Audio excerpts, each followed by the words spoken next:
January has been a month of contrasts here at Millbrook.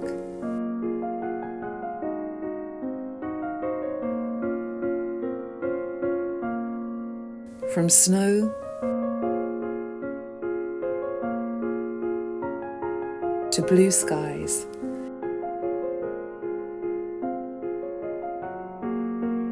and the soft palette of the new year.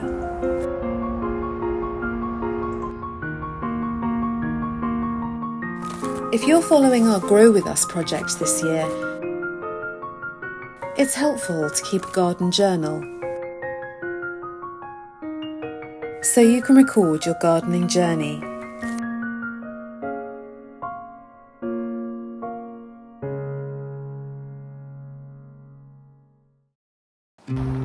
It's a great idea to check what kind of soil you have in your garden.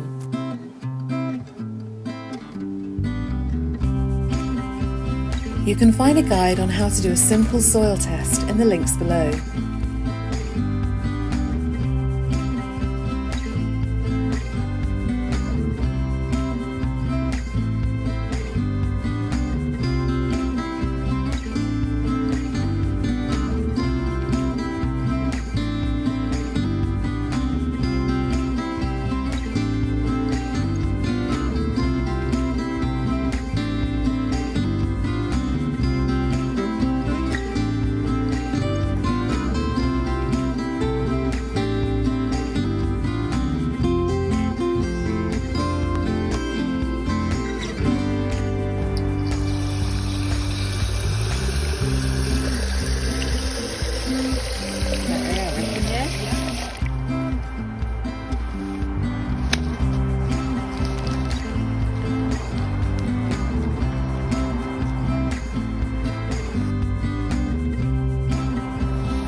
So we've assessed this jar that we took a sample of soil from the Millbrook colour wheel garden, and it looks as if by leaving it overnight it's settled down, and it looks as if we've got quite a clay soil here.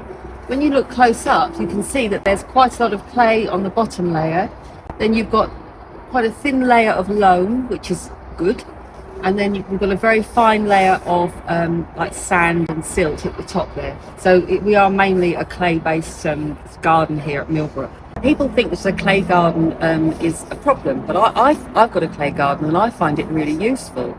It can bake quite hard in the summer and it can be quite hard to dig, so you can improve the soil by adding rotted farmyard manure and soil improvers if you find it really, really hard. But a clay soil retains a lot of moisture, so that during the summer months, when it's really baking hot, the actual soil is just retaining a lot more water for the plants. Roses absolutely love clay, and deep taproot goes down, and it's got a constant supply of moisture even in a really, really hot summer. If you have a loam soil, that's considered almost the perfect soil to have in your garden, and you can grow most things in it. It's quite water retentive, but it also has good drainage as well. So it's got the benefits of clay soil, but also got some really good drainage so that it doesn't get too wet and claggy. A sandy soil, it sometimes needs a bit more structure added to it. So you can add well-rotted farmyard manure and maybe a bit of gravel or something like that to give it a little bit more substance. But there are plants that will grow really well in a sandy soil because they like the drainage. So usually plants that prefer hotter weather and sunnier positions, they probably like it better because their roots won't be sitting in water, and not a lot of plants like that. If you want to grow flowers and vegetables from seeds this year, now is the time to start planning.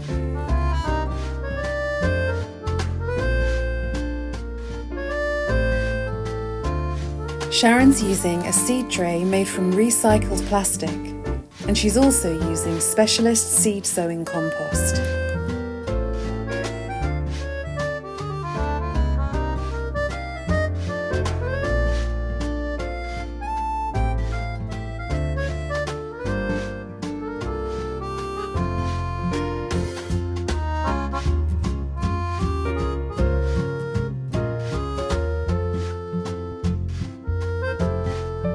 Seeds have different requirements, so check your seed pack for sowing instructions. And remember to use labels to mark where you've planted each variety of seed. That will come in very useful later on.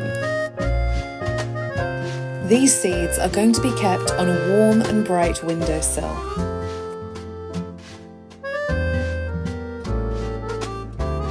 And they're going to be misted every day with water. We'll come back to see how they're growing towards the end of January.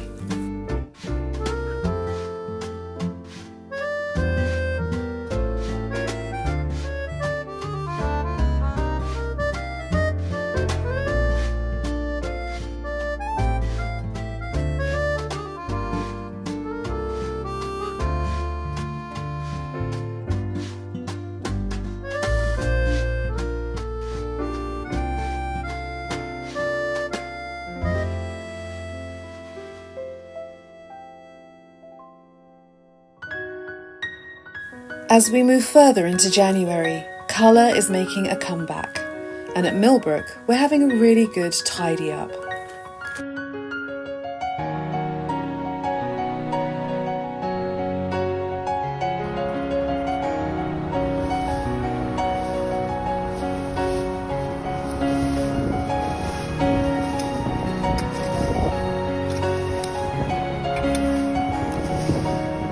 It's January in the Millbrook garden, and what we're doing at the moment is just basically a massive tidy up, deadheading bits and pieces, cutting big grasses like this down, otherwise when the wind picks up they're going to be all over the place.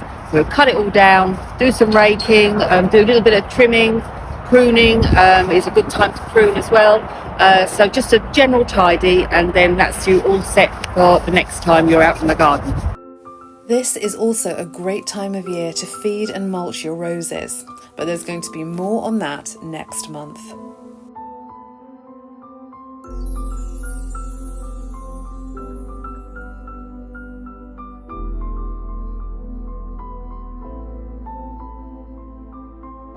It's the end of January and our seeds are growing. There are links to some useful guides down below, so do check out our website, Facebook and Instagram pages. See you in February.